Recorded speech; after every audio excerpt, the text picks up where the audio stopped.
Bueno, pues bienvenida, querida Bodhicámala, a esta plataforma de Tierra Adentro. Es un placer tenerte por acá. Muchas gracias, es un gusto estar aquí con ustedes. Gracias. Pues con esta entrevista vamos a darle continuidad a a nuestra serie de entrevistas que tienen que ver con ver qué pasa con Triratna, de qué se trata Triratna y cómo es que Triratna está en México y quiénes son los miembros de la orden a cargo de proyectos. Entonces, en esta ocasión tenemos a nuestra querida amiga Bodhicámala desde el Centro Budista de Toluca, que nos está compartiendo su experiencia. Amiga, ¿nos podrías contar en qué año te ordenaste y qué significa tu nombre? Claro, pues yo me ordené en el 2017 y la verdad soy bastante mala para las fechas, pero esta fecha me la han recordado mis otras queridas hermanas con quienes me ordené. Creo que los primeros 3 años no me acordaba. Pero sí, en la primavera de 2017 y mi nombre se compone de dos palabras. Body es una palabra que seguramente ustedes conocen muy bien. Está presente en muchos lugares que se puede traducir como despertar. Y Kamala se traduce como loto rojo. Hay una palabra general para loto que es Padma, pero a la vez cada loto de cierto color tiene cierto significado, entonces Kamala es loto rojo y se puede traducir como el loto rojo del despertar.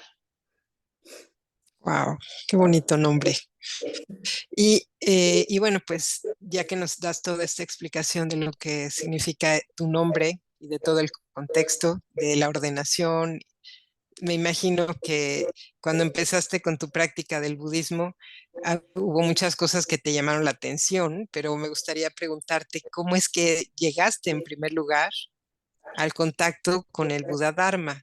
¿Desde dónde empieza este contacto que hoy te lleva a tener esta práctica y este nombre que es Bodhicámala? ¿Nos puedes contar un poquito? Claro, pues yo llegué al Dharma a mis 15 años.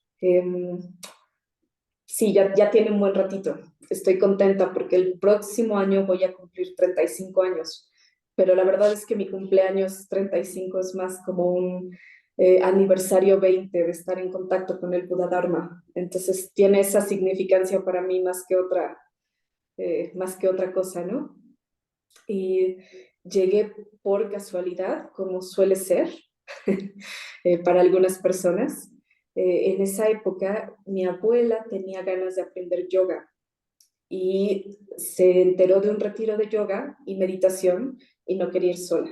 Entonces me dijo que si yo podía ir con ella y yo decidí ir con ella, pero la verdad es que yo también estaba pasando por un momento bastante difícil en mi propia vida en esa época.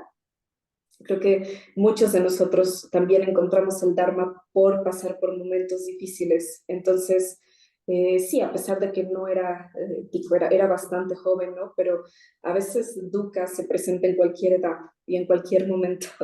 La vida puede ser complicada a cualquier edad. Y yo estaba en una época muy, muy complicada de mi propia vida. Estaba, eh, sí, en un proceso de una depresión muy fuerte de alguien muy querido y entonces yo tenía que hacerme cargo de mí misma, de esa otra persona, de un poco como esas experiencias que te hacen crecer muy joven, lidiando con pequeños indicios ya de cierta adicción a ciertas sustancias, todo a la vez. Entonces, creo que por un lado, y a la vez yo no crecí en una familia religiosa.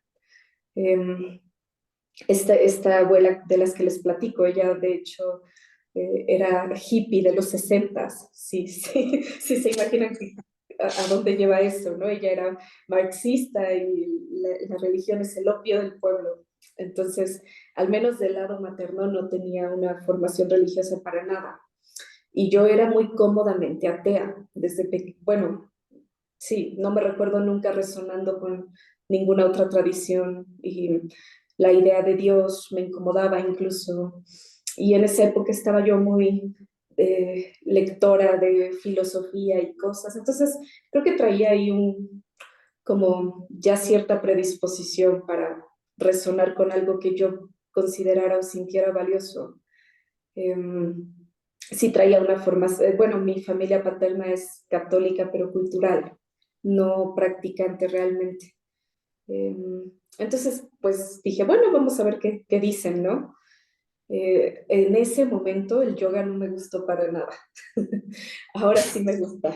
En ese momento dije, ay, no, ¿qué es esto? Es incomodísimo. No tenía yo muy buena flexibilidad y bueno.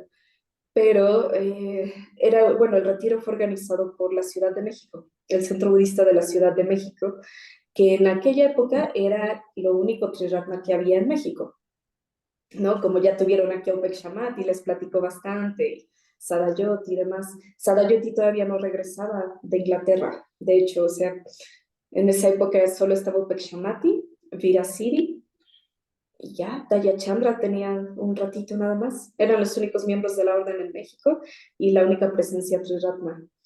Eh, y fue un retiro de ética. Entonces, me acuerdo mucho que antes de entrar al retiro, mi abuela dijo, no vamos a comer carne como en 5 días. Entonces nos fuimos a comprar una hamburguesa así, enorme, porque dijimos, ¿cómo vamos a subsistir? Um, y en el retiro justamente se exploraron los 5 preceptos éticos y yo resoné muchísimo con la ética. Para mí la ética fue una de las grandes cosas porque supongo que me abrió los ojos a una manera distinta de poder ser en el mundo, en donde lo que tú haces tiene un efecto en ti y en los demás y tienes una responsabilidad con el mundo. Entonces eso para mí fue muy novedoso en aquella época, ¿no? Venía de no un sistema ético real, como de ningún lado, y más como los valores que heredas socialmente, que a veces no son los más sanos, ¿no? Del deber ser y de cosas de el valor económico que se le da a todo, en fin, incluso de cómo las mujeres debemos de ser y debemos de vernos. Y fue como una bocanada de aire fresco. Entonces, sí, me conmovió mucho, supongo, la parte ética. Y de ahí seguí yendo. Nos fuimos del retiro un poco antes, de hecho, porque mi abuela no, no quería seguir ahí. Pero, pero ya después de eso yo seguí yendo. Eh, iba a los martes a las charlas del Centro Budista, bueno, del Centro Budista de Ciudad de México, y ahí es como empezó todo. Ahí empezó tu relación con Triratna propiamente. Sí. ¿Y qué te inspiró a continuar esta parte ética o hubo algo más que te inspiró del Buda Dharma como para seguir? Mm. Sí, creo que en principio sí creo que conecté con la ética y con la parte más teórica del Dharma. Eh, Mm. a mí me gusta estudiar y me gusta, sí, algunas personas creo que conectamos desde la cabecita. Me gustaba lo no dogmático que era el Dharma, que no me quisiera hacer creer en cosas y que hubiera una libertad de exploración a partir de mi propia experiencia, eh, y no a partir de cree esto y ya vas a estar bien. Y yo me daba cuenta, no, si yo puedo creer 1000 cosas y no voy a estar bien, ¿no? Necesito llevar cosas a la práctica y a partir de eso se empieza a generar algo de fe. Y yo sí lo viví así, desde esa edad, pues el Dharma me ayudó muy rápido a dejar ciertas cosas, a trabajar con mi propia mente, a encontrar como sí, sobre todo eso creo. Me ayudó a poder entender mejor lo que estaba pasando conmigo, con mi mente, a poder tener una mejor relación con los demás y con el mundo. Y fue algo bastante rápido y bastante obvio. Entonces, sí creo que en un inicio, pero en un inicio llevé mi práctica muy sola, porque pues vivía en otra ciudad y estaba muy chiquita. Entonces, acababa de entrar a la preparatoria y se pueden ustedes imaginar que no es fácil dejar que tu hija de 15, 16 años se vaya a la Ciudad de México sola, a hacer cosas en el centro budista que quién sabe qué es eso, ¿no? Entonces, no fue fácil al inicio como tratar de visitar físicamente a la sangha, y entonces más bien trataba de tomar charlas o cursos allá, me traía el material y durante mucho tiempo era como que me voy a centrar en eso y lo estudiaba más y tenía en esa época, aunque todavía los vendían unos CDs de meditación grabados con la voz de Upek Shamati. Y me traía mi CD de meditación de Upek Shamati y ahí estaba, ¿no? Y fue mucho, me acuerdo que escribí los refugios y preceptos en unas hojitas de papel y los pegué para aprendérmelos. Entonces, mucho de esa parte inicial fue una práctica individual y lo que me motivó fue ver que sí, que había mucha más claridad de mente y había más calma y había menos dudas, supongo, en general. Dejé de experimentarme tan trágicamente, porque creo que me vivía muy trágica yo en esa época. Sí, era adolescente y no ayuda, ¿verdad? La adolescencia no ayuda a que uno no se vea trágico. pero, pero sí, empecé a soltar resentimientos que traía por ahí, cositas, ¿no? Y después de eso me encontré con un amigo. Él era mi amigo en la primaria, desde que teníamos como 8 años. Nos separamos un poquito en un año de secundaria. Y de un grupo de 12, de un año de 12 grupos diferentes de primero de preparatoria, terminamos en el mismo salón, de nuevo, sin hablarnos ni nada, ¿no? Él era lo opuesto a mí, sigue siendo lo opuesto a mí, muy extrovertido, muy juguetón, muy de gente. Yo era en la prepa muy introvertida, no hablaba mucho con la gente, me gustaba estar en mi mundo y leyendo. Y pues no nos hablábamos mucho porque pues, éramos muy buenos amigos cuando éramos niños, pero después ya no. Y un día en la fila del comedor de la preparatoria lo vi cargando un libro del Dalai Lama. Y le dije, oye, ese libro, ¿te interesa el Dalai Lama o qué? Y me dijo, sí, es que estoy yendo al centro budista de la Ciudad de México. Y yo le dije, yo acabo de ir a un retiro y estoy pues practicando yo sola. Y nos volvimos muy amigos desde ese momento, a partir de este punto en común. Y ya nuestra práctica de uno se volvió práctica de dos. Él ahora se llama Sangadara, vive en Reino Unido desde hace ya ni sé cuántos años, 13, 14, una cosa así.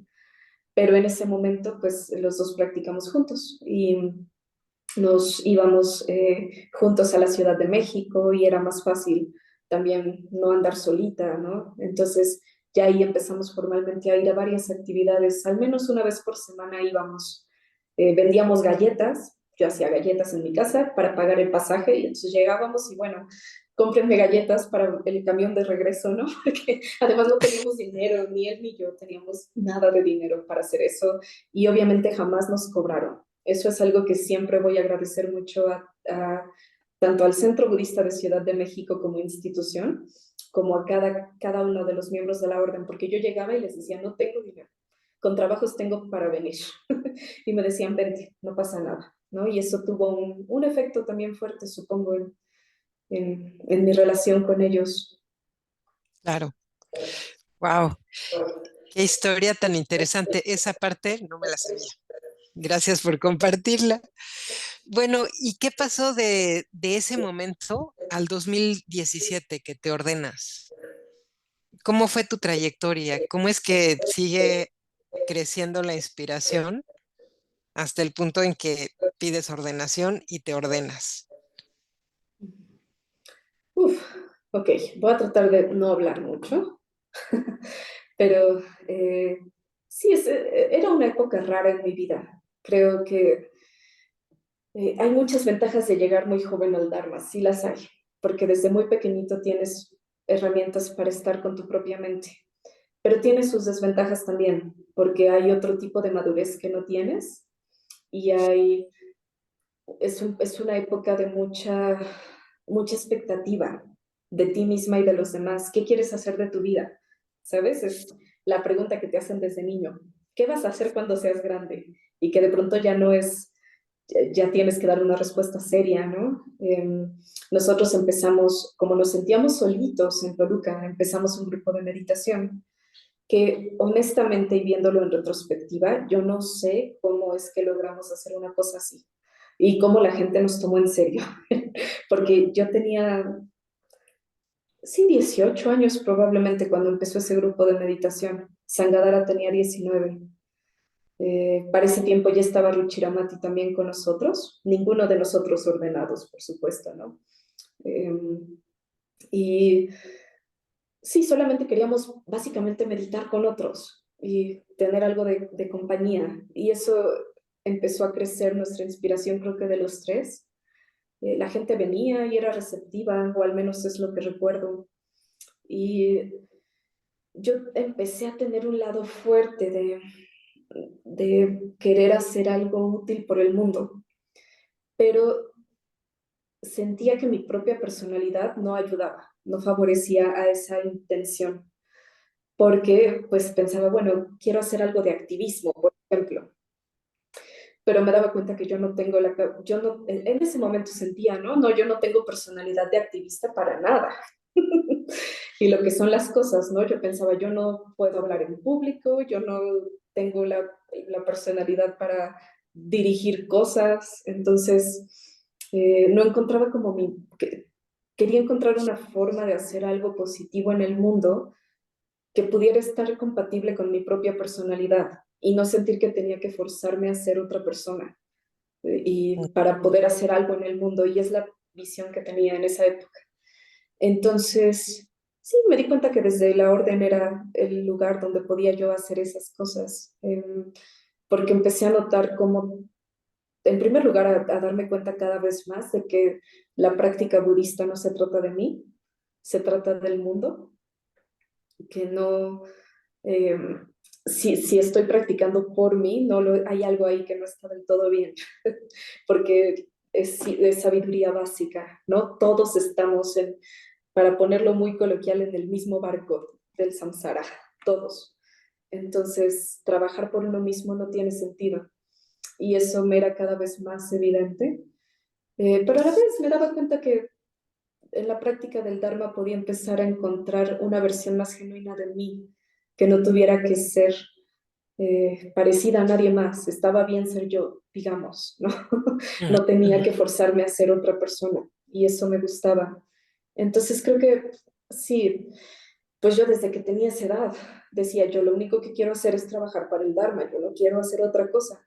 Pero obviamente sentía toda la presión de tienes que ir a la universidad, tienes que tener una carrera, tienes que tener un trabajo, tienes que tener una familia.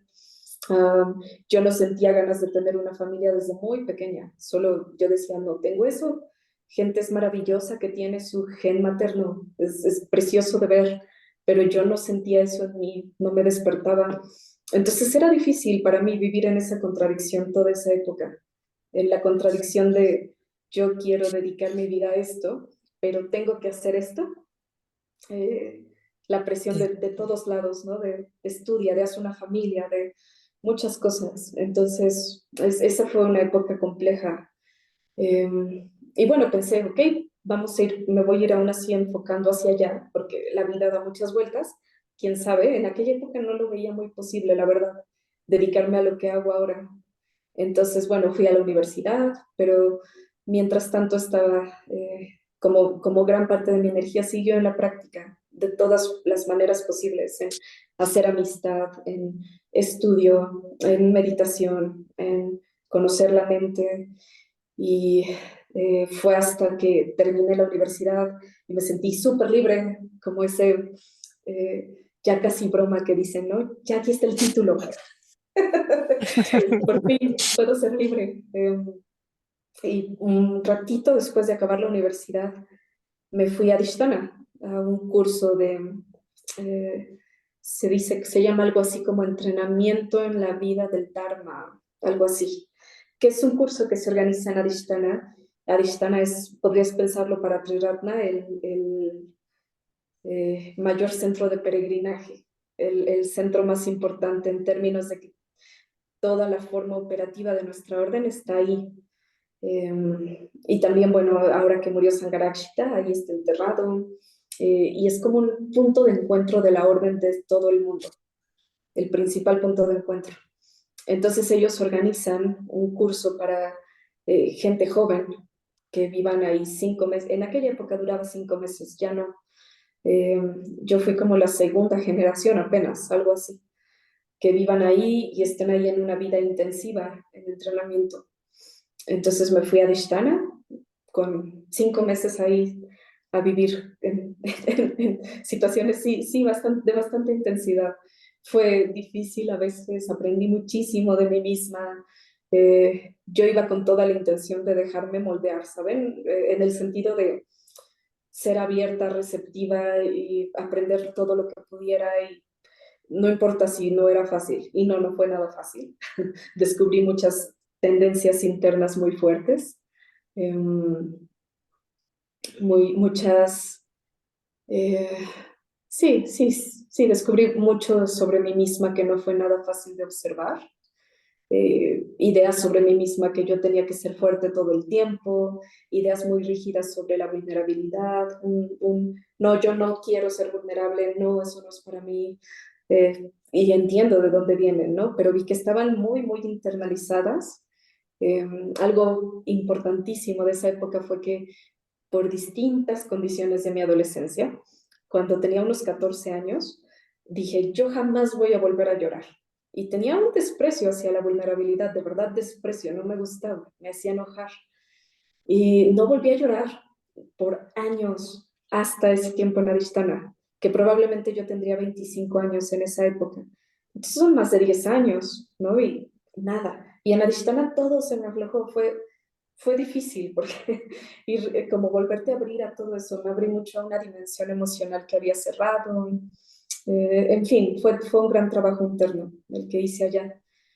Eh, y regresé a México y fue muy poquito después que me ordené. No me acuerdo qué distancia, pero ya, digamos, era obvio que todo este proceso tan intenso que lleva a la ordenación, que tiene que ver con un proceso de madurez, de tomar responsabilidad de ti misma, de autoconocimiento profundo, de saber qué hacer con tu mente, básicamente, conocer tus tendencias, saber qué hacer con tu mente, ya estaba ahí, ¿no? Entonces me ordené muy fácil, muy rápido, no fácil, pues muy, muy rápidamente después de eso. Eh, y sí, creo que me ordené a los 27. O sea, poquito más de 10 años después de que te involucraste, como 12 años después. Más o menos, sí, sí, sí, sí, algo así. Y entonces ya te ordenas y nace Bodhidharma. Pero la vida sigue, la vida cotidiana sigue, tu vida siguió después de eso.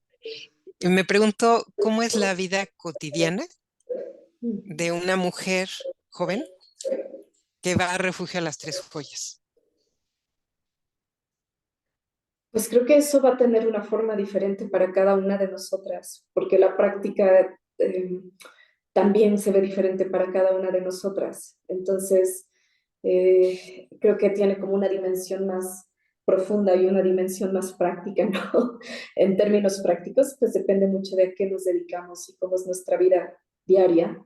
Eh, yo desde que me ordené, pues todo ese tiempo el grupo de meditación siguió y sobre todo empezamos a hacer cursos más formales y poco después de eso se abrió el centro budista como ya en un lugar fijo y demás, ¿no? El centro budista que está hoy tiene 4 años de existir el centro budista.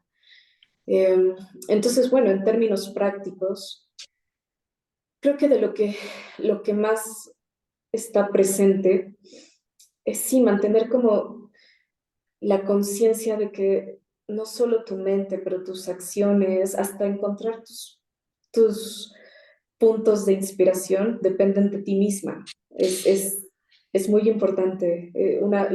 La vida de alguien que es Dharmacharini, se espera que tú tienes la capacidad de encontrar eso en ti. Por supuesto, hay condiciones que nos ayudan, ¿no? Pero hay un alto nivel de autorresponsabilidad, de observar que las situaciones en las que estás son el resultado de lo que tú misma has cultivado de una u otra forma, de tus propias decisiones, observar que tú mente está en el estado en el que está por otras cosas que has o no has cultivado también.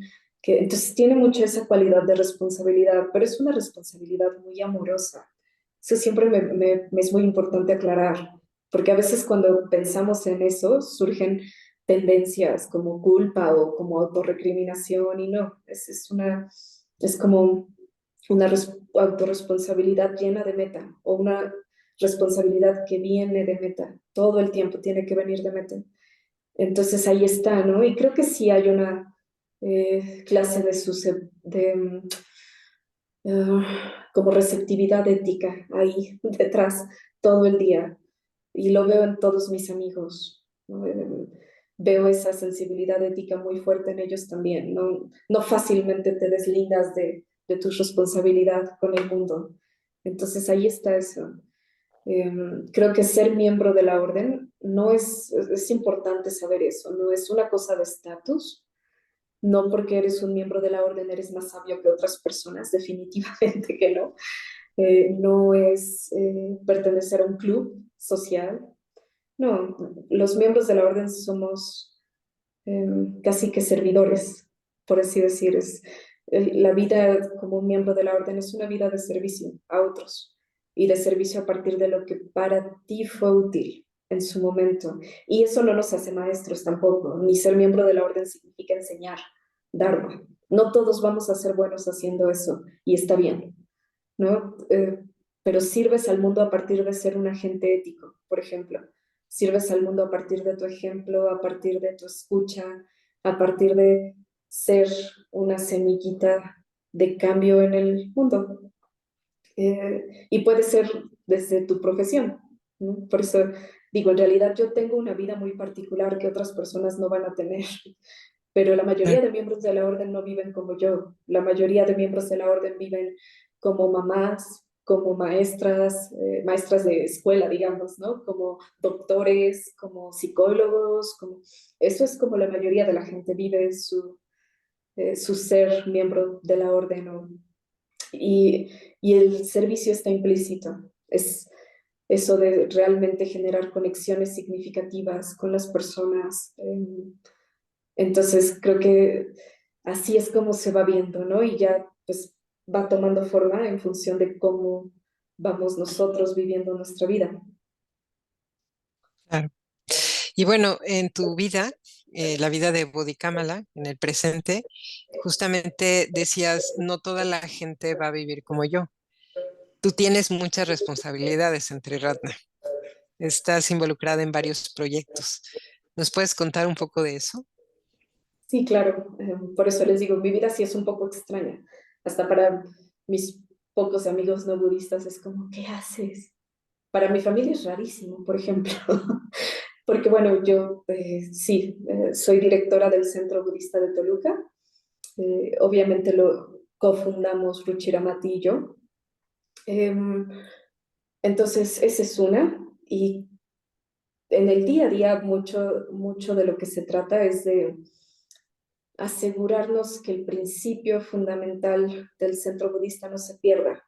De eso se trata mucho de lo que yo hago, como ver eh, hacia dónde nos estamos moviendo, por qué nos estamos moviendo hacia allá y cómo eso es útil para alguien más.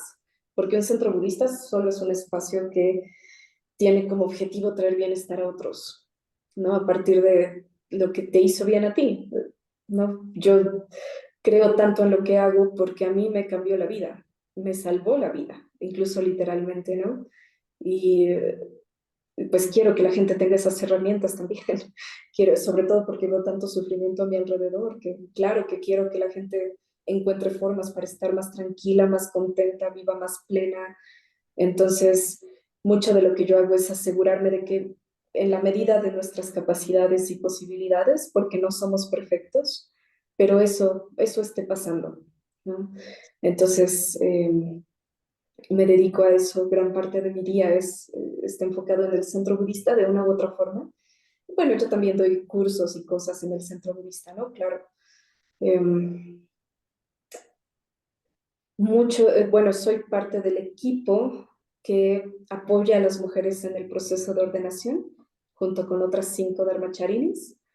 Y En ese sentido, básicamente se trata de ayudar a las mujeres a que pasen por un proceso similar al que pasé yo, en el que necesitas ayuda. Eso sin duda, todas necesitamos sentirnos hasta apapachadas, ¿saben? Porque los procesos de observar tu propia mente, de transformar realmente tu mente, son bien incómodos a veces. Sí, sí me gustaría a mí decirle a la gente, un camino en el Dharma es un camino súper bonito, de calma. No siempre va a ser así, a veces sí. Muchas veces de verdad vives una vida más plena y más feliz. Pero a veces, si realmente eres honesta contigo, tienes que ver hacia adentro y tienes que transformar cosas que has cargado ahí desde que eras pequeñita. Tienes que soltar cosas que te dan identidad y luego ya no sabes quién eres. Si no soy la enojona o la depresiva, ¿quién soy? Y eso es bien incómodo. Se dice fácil, que la teoría se traslade a la emoción es difícil. Entonces, mucho de lo que hacemos es simplemente acompañar. De nuevo, no somos maestras, no, somos compañeras y amigas en el camino. Tal vez podemos reconocer que sí, tenemos un poco más de experiencia y que esa experiencia la ponemos en servicio de ellas. Entonces, se trata de crear relaciones significativas, amistad, eh, con las personas que están entrenándose para la ordenación. Y a mí me gusta estar cercana solamente de personas con las que de verdad siento una conexión, porque siento que mi energía se va de la mejor manera. Como que no se vuelva una formalidad y una cosa de, ay, tenemos que vernos y platicar. No, crear realmente relaciones significativas con la gente y estar para esas personas.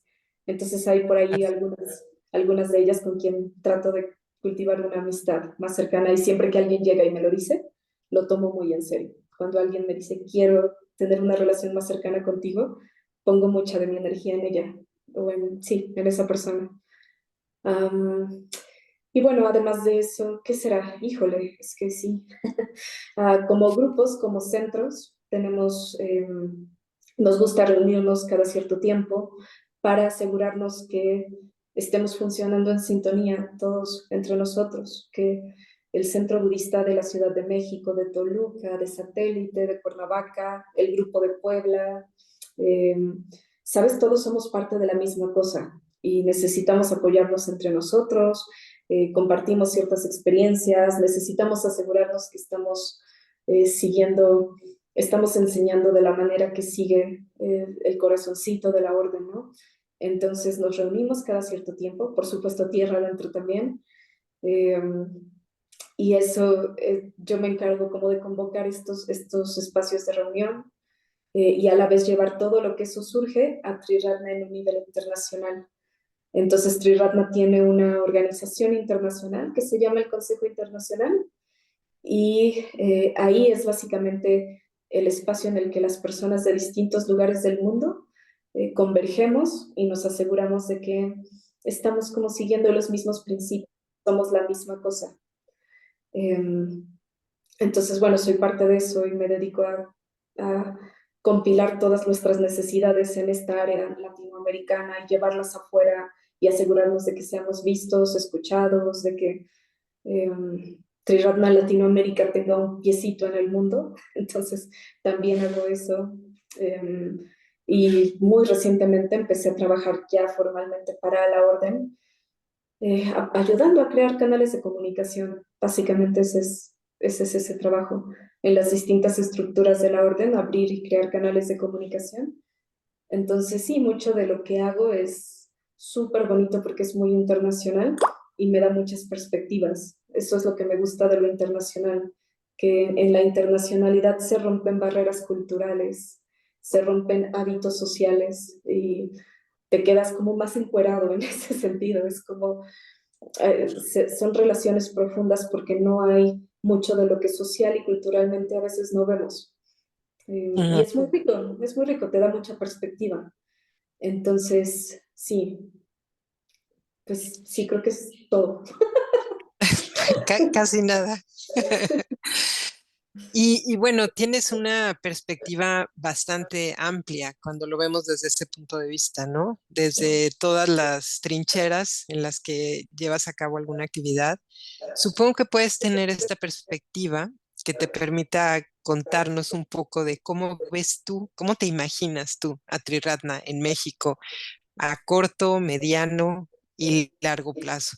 ¿Hay algún área en particular en la que tú creas que Triratna México es más fuerte o que tenga algún área de oportunidad en especial? Sí, claro, claro. De hecho, recientemente estuve en Brasil y pude conocer a la sanga brasileña y me di cuenta que uno asume que hasta los latinoamericanos todos somos iguales, porque somos latinoamericanos, y no, fue todo un descubrimiento para mí. Entonces, sí, sin duda, yo creo que México es en este momento, en las condiciones que hay, creo que México es una tierra súper fértil para el Dharma y hay que aprovecharla, en serio que sí. No sé si esas condiciones vayan a cambiar o qué tan pronto van a cambiar. Ahorita yo pondría, incluso internacionalmente, yo pondría mucho esfuerzo en México y creo que lo están haciendo también, cada vez es más obvio para los extranjeros. Eh, y la razón es que tenemos un balance muy bonito, los mexicanos, entre apertura y receptividad, pero también con una buena capacidad crítica. Y creo que es ese balance el que nos permite fácilmente ser practicantes del Dharma. Eh, Ahora, digamos, no queremos ser practicantes del Dharma y abrir centros budistas porque queremos que haya más budistas. No se trata de eso, ¿verdad? El Dharma no va por ahí, no somos misioneros que de pronto queremos llevar el Dharma, no de esa manera. Simplemente queremos, está entre Radna el ideal de una nueva sociedad, que además es algo de lo que se va a estar hablando mucho en este año y el próximo año. Yo de verdad espero que así sea y vamos a poner esfuerzo en que sí.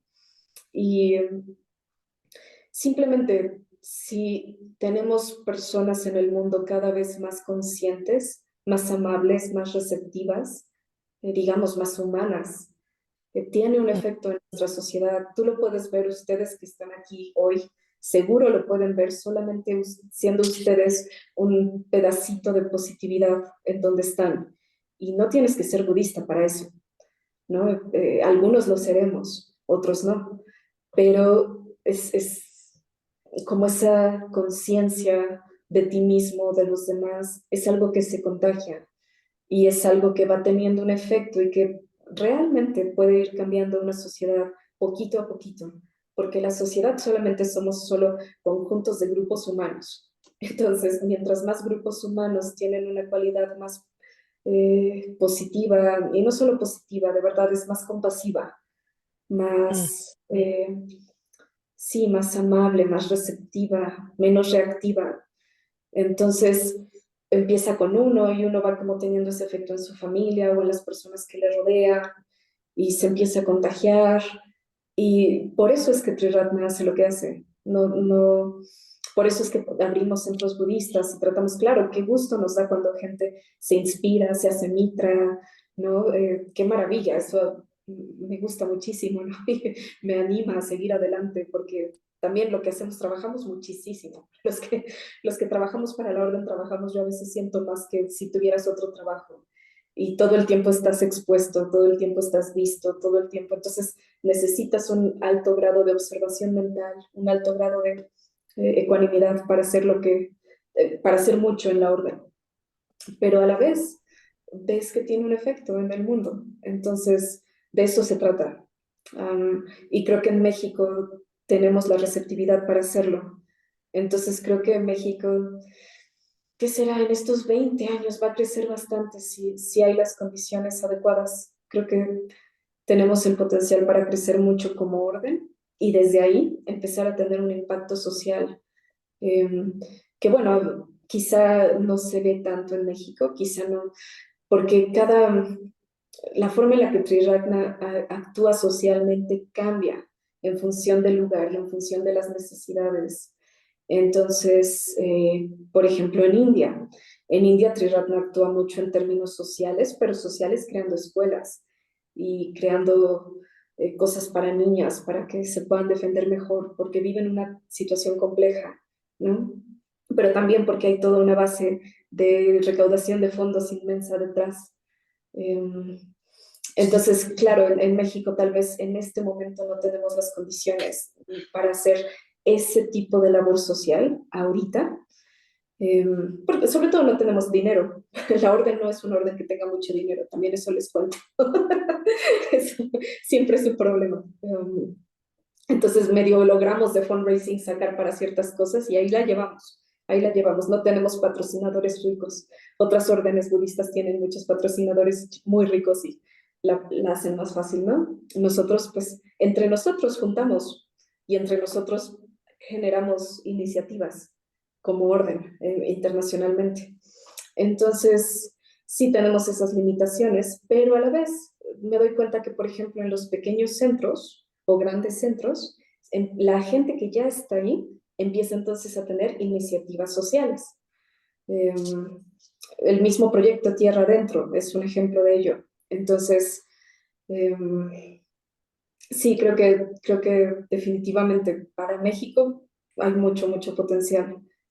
Eh, Quizá como área de oportunidad para los mexicanos, creo que a veces nos falta no quitarle la atención, como somos una sociedad tan social, nos encanta estar juntos y le damos mucha fuerza a estar juntos. Creo que a veces podemos descuidar la intensidad de práctica individual y recordar que no puedes hacer nada hacia afuera si tu mente no está bien. Entonces, hay un acto de profunda compasión y generosidad y altruismo en tu trabajar tu mente, porque de ahí puedes dar mucho hacia afuera, pero si tendemos nosotras a, y además si somos mujeres es otra cosa, ¿verdad? Ahí hay otros condicionamientos muy particulares y las mujeres tendemos a estar mucho hacia afuera, tendemos a ver que todos estén bien todo el tiempo y a cuidar mucho las necesidades de todo el mundo, pero a veces no lo hacemos con sabiduría, porque no estamos dando el tiempo necesario a cultivar nuestra sabiduría, nuestra práctica individual. Entonces creo que ahí podemos como cojear tantito. Nos falta estar crear condiciones más intensivas de, por ejemplo, meditación. Ser todavía más, sí, más intensivos con nuestra práctica ética, por ejemplo. Entonces creo que ahí, si lográramos intensificar un poco toda nuestra vida en el Dharma, sobre todo los miembros de la orden y las personas que entrenan para la ordenación y los mitras, ¿no? Tendríamos más que dar hacia afuera.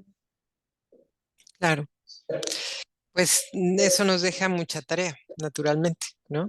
Pero también más claridad, más claridad.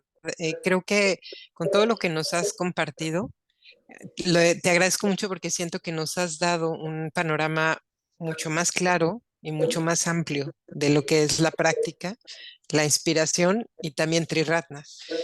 Entonces quisiera, si tú estás de acuerdo, querida Bodhikамala, abrir el micrófono para preguntas, ¿no? Sí, A claro. ver si alguien tuviera alguna pregunta. Creo que Carmen escribió en el chat algo, ¿verdad? A Sí, creo ver, que sí. Sí, una pregunta. adelante, Carmen. Nada más déjame leer. Es que para. Dice, Ajá. ¿por qué es importante el peregrinaje? Porque yo sabía que no tenemos gurús, no es una contradicción. Lo que comentabas de Adistana, Sí, Bodhikama, sí, se me hace muy importante. ¿Es sí. devocional o en qué nos ayuda a nosotros en nuestro camino espiritual de crecimiento? Sí, sí, Carmen, creo que es una muy buena pregunta y muy importante. Tal vez peregrinaje es una palabra, pero no necesariamente es la palabra que yo usaría, porque la manera en la cual eh, nosotros de pronto vamos a visitar ciertos sitios tiene más que ver, por ejemplo, hacia la India. Hacia la India es más bien una cosa de reconectar con toda la tradición budista y solo a partir de estar en contacto con lugares donde se ha practicado durante los últimos 2500 años, dicen, porque yo no he ido a la India, las personas que han ido y me han platicado dicen que es una experiencia muy importante para ellos en su propia práctica. Eh, en, en términos de ir a lugares como Adhisthana, tiene más que ver con conocer a la orden fuera de nuestra sangha local, porque algo importante es que nosotros, sí, somos parte de nuestra sangha local, pero somos parte de una orden mundial.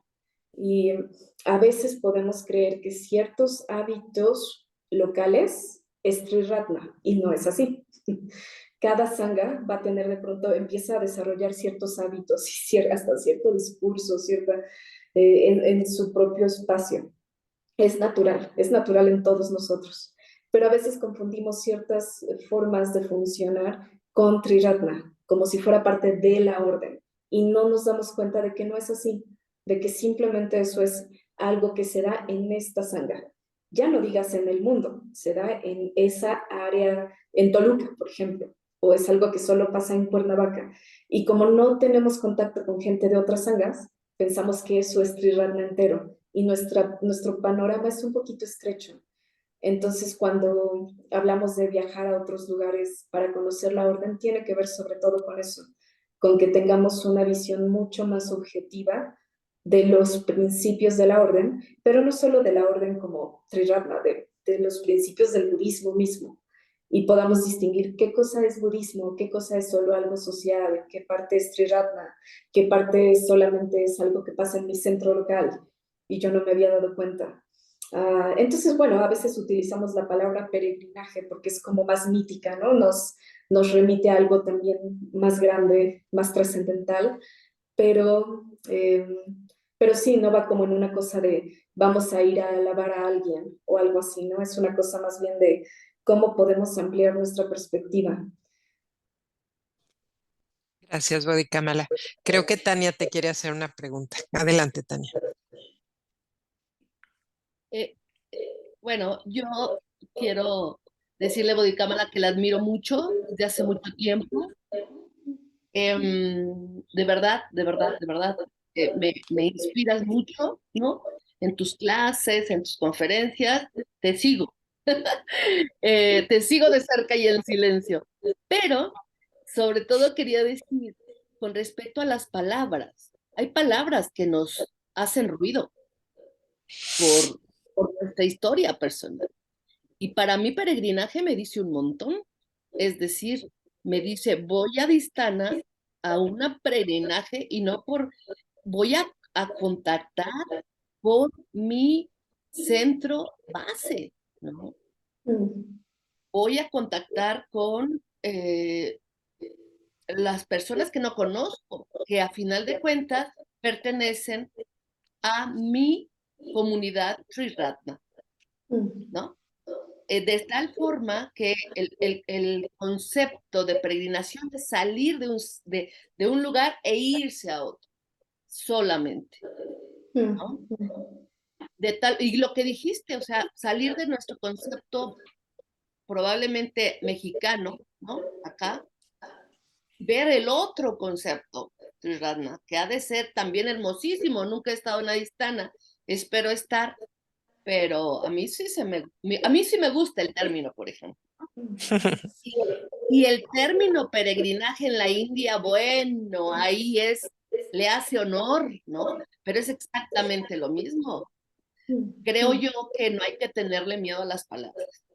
Y ciertamente vamos a ver santuarios en Adistana y en todos los centros para mí sí de peregrinación, porque voy a ir a peregrinar, es decir, voy a conocer otros lugares. Pero creo yo que valdría la pena no tenerle miedo a las palabras, a veces tenerles respeto y saber de dónde viene nuestra renuencia a no utilizar ciertas palabras. Eso es todo. Gracias. Gracias, Tania. Muchas gracias. Sí, creo que sí tienes razón en eso, ¿no? A la vez creo que hay algo útil y positivo en ser crítico también, ¿no? Y observar, a ver, y también clarificar porque sabemos que la forma en la que se haría un peregrinaje budista sería muy diferente a la forma en la que se haría un peregrinaje judío. Y además, la forma en la que un budista Theravada haría un peregrinaje sería muy diferente a la forma en la que un budista Triratna haría. Entonces hay algo también muy positivo en clarificar y en observar, ¿no? A ver cuáles son estas diferencias, cómo cómo me siento ante las diferencias de los distintos conceptos y términos, creo que también tiene un buen grado de positividad. Pero muchas gracias, Tania. Muchas gracias. Gracias, Tania. ¿Alguien más le quiere hacer alguna pregunta? Adelante, Brenda, por favor. Hago sí, Adel. Gracias, Mónica Mala, por darnos esta plática. Y yo te escuché decir que desde antes de que te ordenaras, habías formado un grupo de meditación. Una de las razones que comparto contigo al haber entrado al proceso de ordenación es precisamente el deseo de dar a los demás lo que yo he recibido, porque a mí me cambió el mundo, me cambió la vida, ¿no? O sea, le dio un sentido a mi vida que ya no existía. Y yo tengo muchos deseos de apoyar en diferentes ámbitos, incluso ya se lo comenté a Dayabasini que el día de mañana, cuando yo me ordene, quiero apoyarla, porque me hace mucho sentido su forma de abordar el Dharma ante la sociedad. Pero yo, por ejemplo, quisiera hacer como, no sé, a lo mejor tener algún grupo de meditación, algún grupo de reflexión, en donde no forzosamente se tuviera que tocar el tema de te estoy dando una meditación triratna, o sea, no usar el término triratna para aportar algo a los demás. Y no sé qué tantas posibilidades tenemos los que estamos en proceso de ordenación, como para brindar simplemente meditaciones como de seguimiento a la respiración y meta, ¿no? O sea, no ahondar más y tener esa posibilidad de hacerlo eh, para ayudar a otros. Em, Creo que es importante esta idea de servir y a veces siento, y esto es personal, que en el proceso de ordenación siento que se nos retiene, se nos da muy poca opción de abrirnos a otras posibilidades de apoyo, ¿no? En donde no forzosamente tienes que poner el nombre de Trirana, porque no estás siendo un miembro de la orden todavía, pero sí puedes aportar otras cosas a los demás. Y no sé qué tan viable es que pudiéramos avanzar en esas cosas, ¿no? En ese tipo de Sí, proyectos. sí, Brenda, es muy buena pregunta. A ver, déjame pensar desde dónde la puedo agarrar. Por un lado, quienes de pronto hemos hecho proyectos así es porque no tenemos un centro local. Por ejemplo, Leslie y Rubén en Culiacán tienen un grupo de meditación. Leslie está en proceso de ordenación, Rubén también, y no hay nada en Culiacán. Entonces, generalmente recomendamos cuando hay un centro local, y sobre todo cuando hay más de un centro local, mejor canalicemos a las personas para allá. Ahora, no es una falta de confianza. Lo que sucede, y yo misma, miren, con toda mi historia, creo que, porque además no existía lo que existe ahora, es que yo les estoy hablando de una época en donde no había miembros de la Orden en México, les hablo de una época en donde cuando ya el centro, el grupo de meditación de Toluca existía, apenas Sadayoti regresaba de Inglaterra.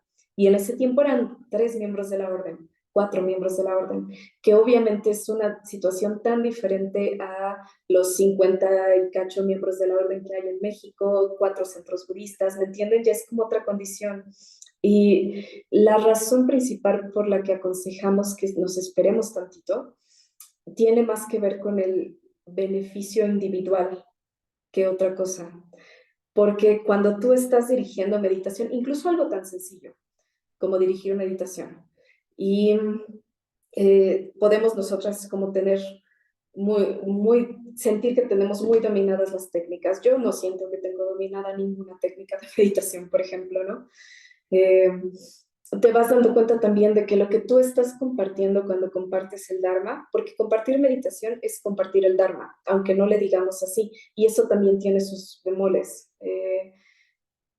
Pero cuando tú compartes este tipo de prácticas, no estás compartiendo una técnica, no estás compartiendo, por ejemplo, eh, no sé, una serie de instrucciones. El otro día me topé en Facebook una cosa que decía 200 páginas de manuales de 200 meditaciones guiadas para que tú nada más las leas. Pero desde al menos la aproximación que tiene Triratna, y sí, la verdad es que Triratna somos muy cuidadosos con la enseñanza y por eso a veces pueden encontrarnos como un poquito sí, cerrados al asunto, ¿no? Pero es porque lo que realmente tú estás compartiendo al compartir el Dharma es a ti misma. Todo lo que tú eres es lo que estás compartiendo. Cuando tú diriges una meditación a alguien, lo que estás haciendo es invitar a alguien por un periodo de tiempo a tu mente, a tu propia mente. Y le estás invitando a que forme parte de tu propia experiencia meditativa con esa persona. Entonces, por un lado, a ti te pone en una posición bastante vulnerable, que es algo que no vemos siempre.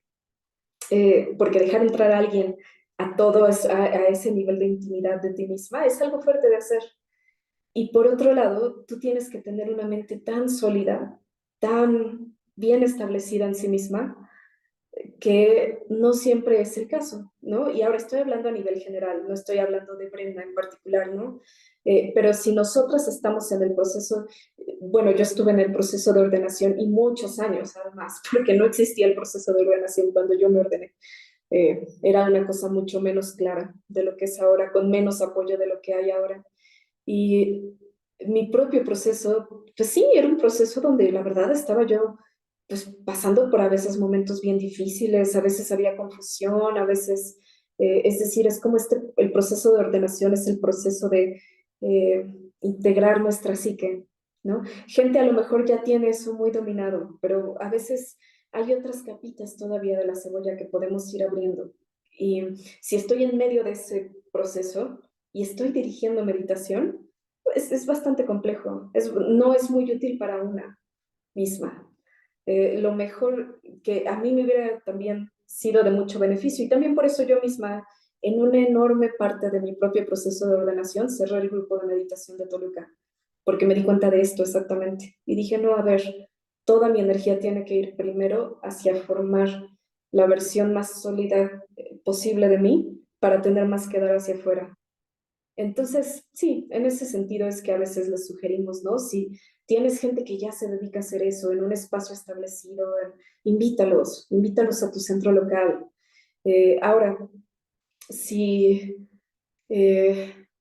hay también, pues también está como esta idea, ¿no? Bueno, pero es que no todos son abiertos al budismo y la palabra budista no les gusta y puede que se beneficien de la meditación aún así, ¿no? Y de ahí empieza a surgir mindfulness, budismo secular, tiene sus ventajas, pero tiene sus desventajas también, porque trabajar con la mente, con la meditación sin enseñanza, es una cosa muy superficial.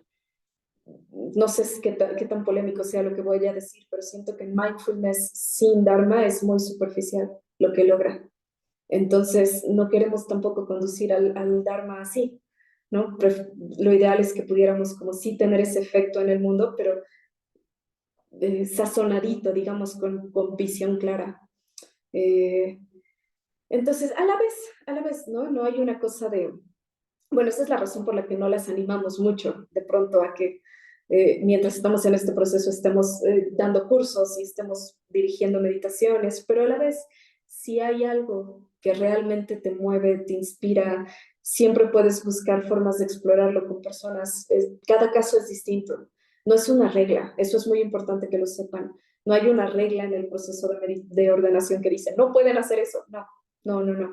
No, es una visión y recomendación general desde la cual tú con tu futura preceptora, con tus Kalyana Mitras, tú puedes explorarla y tú puedes tener apoyo y puedes ver a ver cómo esto también no se puede ir, eh, no podemos irlo insertando en nuestro centro local, no puedo encontrar ahí ese espacio, a lo mejor no, pero hay otros centros, ¿no? Entonces, en Toluca nosotros vamos a empezar el próximo año nuestra cula de enseñanza, porque quiero que quienes están entrenándose para el proceso en Toluca empiecen a saber cómo enseñar y cómo dirigir meditación y cómo desde ahorita. Pero digamos, aquí estoy yo, Ruchiramati, Nityamani, ahí agarrándolos, ¿me entiendes? No están solas, no van a estar solas. Entonces cada centro también va teniendo su forma de funcionar y eh, sí, sí, fue una larga respuesta, pero sí, creo que puedes platicarlo sin duda con personas y ver de qué manera esa inspiración puede tomar la forma que sea más conducente para ti y para otros, que es al final lo más importante. Muchas gracias. Gracias, Kamala. Y Adel, adelante.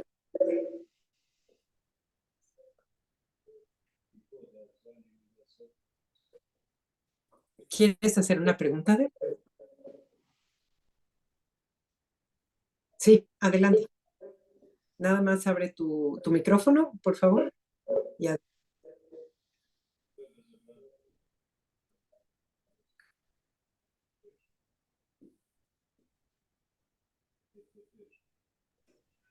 Listo, ahí está abierto tu Ya, micrófono. sí, gracias. Hola, Bodicamela. Hola, Adel, qué gusto verte. Me da mucho gusto verte. Sí, mi pregunta, yo creo que queda sobreentendida porque ya te había yo contactado en cuanto a esto. Sí, ¿me pudieras decir en pocas palabras cuáles son las cualidades que uno debe de tener para ingresar en el proceso de ordenación? El proceso de ordenación, como tú bien lo decías, yo no lo voy a tomar ni como un rango más alto, porque pues yo considero que en nuestras medidas todos somos iguales, ¿no? No pienso tampoco formar un centro budista, porque pues estamos nosotros, o sea, ¿dónde lo pondría yo? No, mi proyecto sería el servir a las personas mayores, ¿sí? Para ayudarlas posiblemente en ese caminar que ya tenemos nosotros de bastantes años, y que nos demos cuenta del por qué la gente tiende a rechazar a las personas mayores, ¿sí? Porque hay mucho rechazo, ya sea de parte de los hijos, de parte de la sociedad, etcétera. Pero si pudiera yo tener un grupo de personas mayores, y ya hablo principalmente de mujeres, no de hombres, si tuviera yo esa forma de tener ese grupo, no inculcando desde ahorita el Dharma, porque en primera no tengo ni siquiera el grupo de mujeres,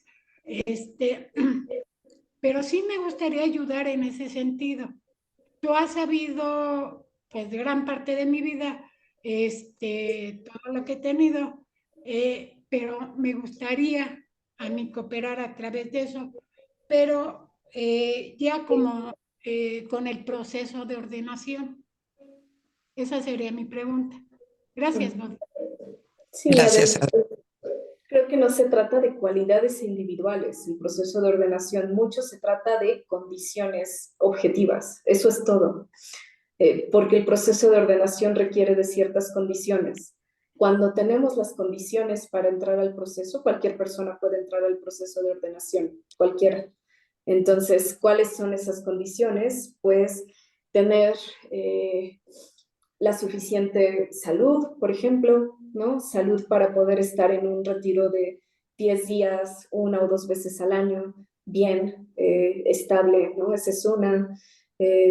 ¿Nos va a requerir ciertos recursos económicos? Sí, no mucho, porque la verdad es que también tratamos de que esos retiros sean lo más económico posible, lo que el mismo centro cobra, pero bueno, pedimos que vayan al menos 1 vez al año a un retiro. ¿Por qué? Porque en los retiros es en donde estamos en las condiciones más intensas que realmente permiten nos permiten observar a la mente de otra forma. Si estoy en mi casa con mis cosas, sabes, es muy fácil caer en hábitos y no darnos cuenta. Cuando sí estamos fuera de esas áreas cómodas, entonces es que surgen las mayores transformaciones y es importante poder estar en esos retiros, ¿no? Entonces que puedo estar en esos retiros, que tengo el tiempo necesario para estar también, que tengo, quizás sí, algo que es muy positivo, es una mente lo suficientemente abierta y receptiva para escuchar. No es fácil, no es fácil, para nadie lo es, ¿no? Para escuchar cuando nuestras amigas observan algo en nosotras. Y mucho del proceso de ordenación, en algún momento la gente nos va a decir cosas y que podamos escuchar abiertamente y no como estar, ay, no, eso no. No, entonces también está eso. Cierto nivel de compromiso, por supuesto, ¿no? Que saber que vas a ser una persona con la que se pueda contar, porque es algo interesante, parte tú puedes reconocer a alguien con una práctica relativamente sólida, porque al final, ¿qué es una práctica sólida, verdad? ¿Quién sabe? Pero cuando alguien es confiable, cuando la gente hace lo que dijo que iba a hacer. Eh, entonces, cierto grado también de ser confiable en eso, ¿no? Que la gente pueda confiar. Eh, y mucho de lo que tratamos en nuestra vida en el Dharma, dentro o fuera del proceso de ordenación, es cultivar claridad de mente también, especialmente si queremos acompañar a otros de la manera en la que nos queramos acompañar, nuestra propia mente tiene que ser muy clara. Si nuestra mente no es clara, somos una fuente de confusión para otros y eso es terrible.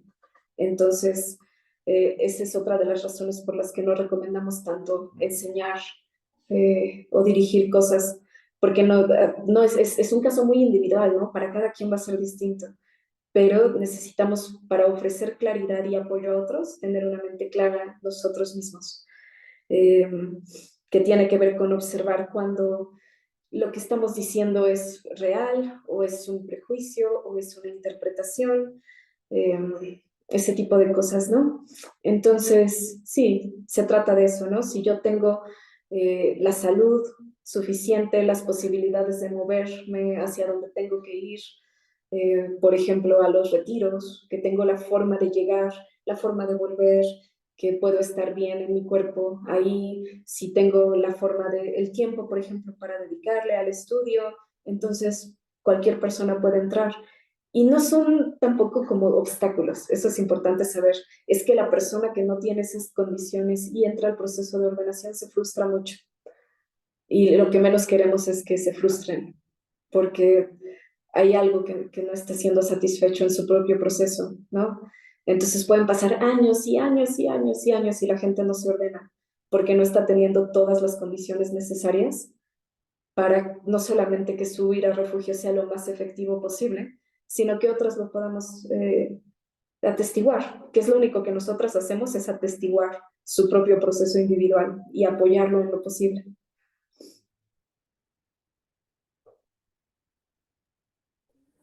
Muchas gracias, Bodhikamalah, por esta aclaración tan puntual.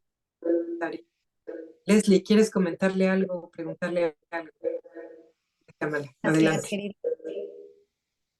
Pues quiero agradecer, Kamala, muchas cosas. Cada vez que la veo enseñar, y sobre todo cuando es Bodhikamalah, siendo Bodhikamalah, no, no en su papel de doctora o dando clases, sino cuando realmente. Y, y me gustaría preguntar algo que, bueno, yo veo constante en esta situación que platicamos, ¿no? Pues, de tener el de meditación. Creo que no te estoy Bodhikamalah, oyendo muy bien, Leslie. Se voy corta un poquito. Sí, eso. Sí. Sí. decía que quería preguntar algo que más o menos como que asumo cuál es la respuesta, pero me gustaría que pudieras apoyarme un poco. ¿Cómo, cómo es que a lo largo de tu día has podido encontrar la inspiración cuando en este proceso de acompañar a las personas en pues en este encuentro con ellos mismos, como es la meditación y transmitir de alguna u otra forma el Dharma, ya sea con enseñanzas o con tu propia vida, cuando, cuando a veces no encuentras la respuesta? Por ejemplo, nosotros hemos vivido momentos en los cuales viene mucha gente a meditar, que a veces hasta miedo nos da porque no caben, y ha habido otras que viene solo una persona, ¿no? ¿Cómo, cómo has logrado seguir adelante? ¿Cuál ha sido como pues tu sostén, ¿no? Para eso y cómo lo resolver sin sentirte responsable de eso, ¿no? O sea, por ejemplo, ay, pues no vengo porque soy yo la que no inspira. Digo, lo estoy suponiendo, no es porque así me suceda o no suceda, pero creo que como bien dices, cuando no estás fuerte en el proceso, puede llegar a pasar, ¿no? O sea, que digas, bueno, mejor voy a dejar de hacerlo porque ya me di cuenta que yo no puedo, no inspiro a nadie, ¿no?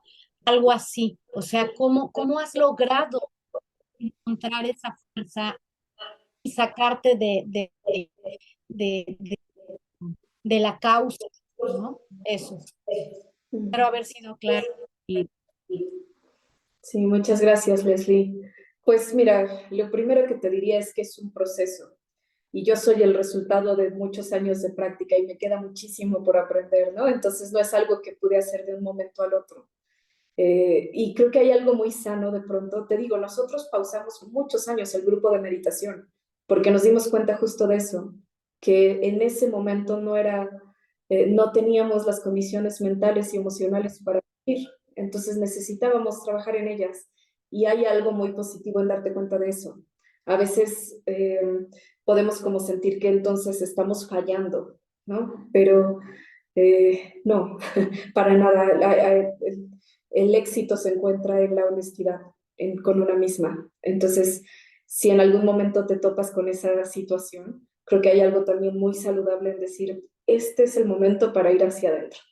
Te voy a poner una imagen que me fascina, que tal vez ya la conoces, pero no sé si la conoces completa.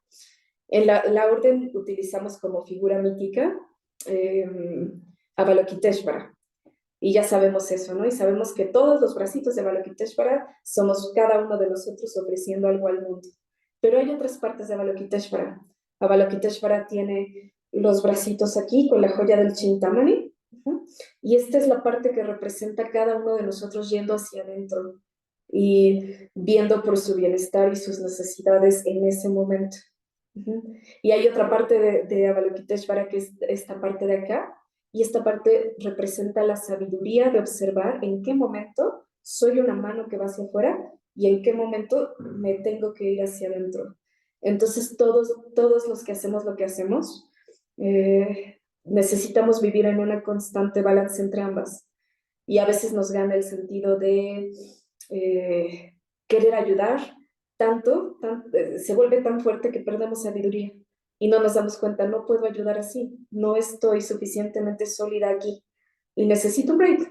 No pasa nada. Mira, el centro budista está por cerrar como un mes porque Ruchiramati y yo necesitamos un break y ni modo, es lo que hay ahorita, ¿no? Entonces es como ese balance entre saber cuándo necesito estar aquí, cuándo necesito estar acá. Esa es una, como simplemente que tengas como la soltura y la suavidad en tu propia mente de saber que si en algún momento necesitan un break, está bien, no pasa nada, no pasa nada y eso es lo mejor y lo más sabio para ustedes. Ahora, y te lo digo no tanto por Leslie específicamente, pero por cómo yo lo viví y porque creo que lo que ustedes viven es muy parecido a lo que yo viví. Es una situación muy similar, la de ustedes y la nuestra.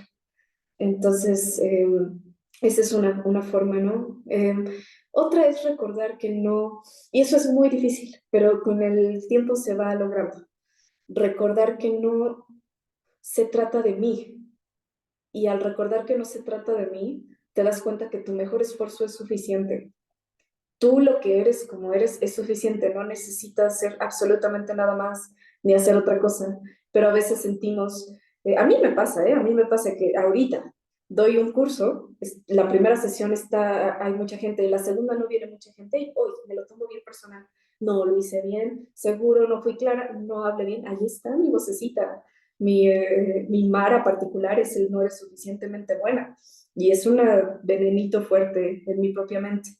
Entonces es como cuando cacho eso, digo, ok, pero no se trata de mí. La gente no va a venir por mí, de hecho. La gente va a venir por el Dharma, a pesar de mí y de mis imperfecciones. Entonces, lo que di ahorita es suficiente y lo que dé la próxima vez es suficiente. Y si ahorita lo que di fue con este nivel de inspiración y claridad, es suficiente, es lo que hay, nada más, nada más. Entonces, es como empezar a suavizar que no tenemos que ser perfectas, ni tenemos que ser nadie más que lo que somos, y lo que somos en ese momento, ese día, esa mañana, ¿no? Y recordar que no podemos compartir si no hay inspiración hacia adentro, solo no hay nada, es como tratar de compartir algo que ya está vacío, como tratar de darle algo de una taza vacía a otra taza vacía, no hay que dar. Entonces, si no estoy yo lo suficientemente inspirada, no puedo hablar hacia afuera. Y observar cuáles son mis fuentes de inspiración y cuidarlas como joyas, esas fuentes de inspiración, que no pasen jamás a tu segundo lugar, que siempre las fuentes de inspiración están hasta acá. Esa es nuestra responsabilidad cuando compartimos el Dharma. A veces son estar en contacto con la naturaleza. Mira, en mi caso es tocar mi piano. Como me cuesta muchísimo sacrificar eso. O cositas, ver a mis amigos también es muy importante para mí, platicar con gente, hacer mi sadhana o mi práctica de meditación, como ir encontrando cuáles son esas fuentes de inspiración, y esas tienen que estar en tu top de prioridad, más allá que cualquier otra cosa. Y cuando no pueden estar en ese momento, tal vez no es el momento de hacer lo que, de dar hacia afuera, si no tengo las condiciones para poner mis fuentes de inspiración hasta acá.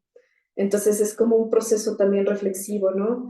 Eh, pero sí, mucho soltar el deber ser, soltar que no tengo que ser nadie ni, ni ser de ninguna manera, eh, y solo darte a ti y irle perdiendo el miedo a ser vulnerables como ayuda. Yo puedo, eso sí puedo decir que casi por completo, no por completo, porque quién, pero casi por completo he perdido ese miedo y eso te da mucha fuerza. Es decir, el miedo a que te van a criticar, porque sí, gente no le va a parecer a veces quién eres. A mí me han dicho de todo, chicas, de todo. Ustedes me ven así, pero yo me enfrento a veces con gente que me dice, tú eres muy joven para hacer eso, ¿por qué estás haciendo eso? Me topo con señores que me dicen, no eres suficientemente bonita, así, que te ves más bonita en no sé dónde que en no sé dónde, porque a las mujeres nos ven mucho desde nuestra apariencia física, con eh, qué puedes enseñar si tienes esta edad, de todo me he topado a lo largo de estos años. Eh, y la verdad es que mucho de, como cuando empiezas a perder el miedo a que sí, la gente te va a criticar, es parte de, la gente va a poner a veces expectativas en mí que no puedo cumplir porque solo soy un ser humano, es parte de, y puedo decepcionar a otros, solo siendo yo, es parte de, ¿no? Pero con que tú te sientas sólida en ti misma, en tu ética, sobre todo, con convicción que estás dando lo mejor de ti, eso es siempre suficiente. Aunque no va a ser suficiente para otros a veces, pero no importa. Sí, sí, lo siento, es difícil, Leslie. Gracias, Bella. Muchas Pues muchas gracias, querida Kamala. Realmente ha sido una charla súper enriquecedora. Creo que hemos podido tocar varios temas y también me quedo con la sensación de que estaban, que me quedo con la sensación de que se han aclarado varias preguntas que estaban por ahí en el aire. Así es que lo aprecio mucho y me gustaría invitarte, si quisieras, a ayudarnos con la transferencia de méritos. Sería muy bonito que nos la guiaras el día. Sí, claro que sí, Dayabasini, y muchas gracias por invitarme y qué gusto estar aquí con ustedes.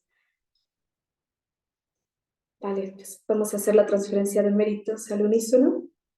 Te invito a que realmente conectes con esta frase. Es toda nuestra inspiración y nuestro ideal está contenida en esta frase, en estas frases. Que el mérito alcanzado por mis actos sirva de alivio a todos los seres que sufren.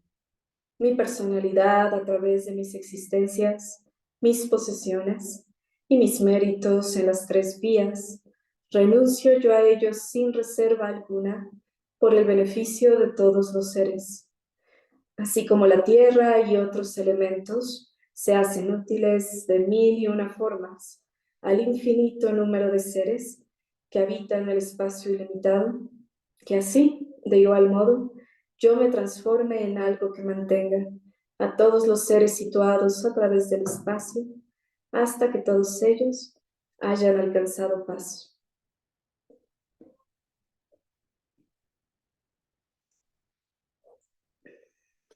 Pues mil gracias nuevamente, amiga querida. Gracias a cada una de ustedes por estar aquí hoy. Abrazo. Que estés muy bien, querida. Muchas gracias. Abrazo a todas. Que estén muy bien. Abrazo grande.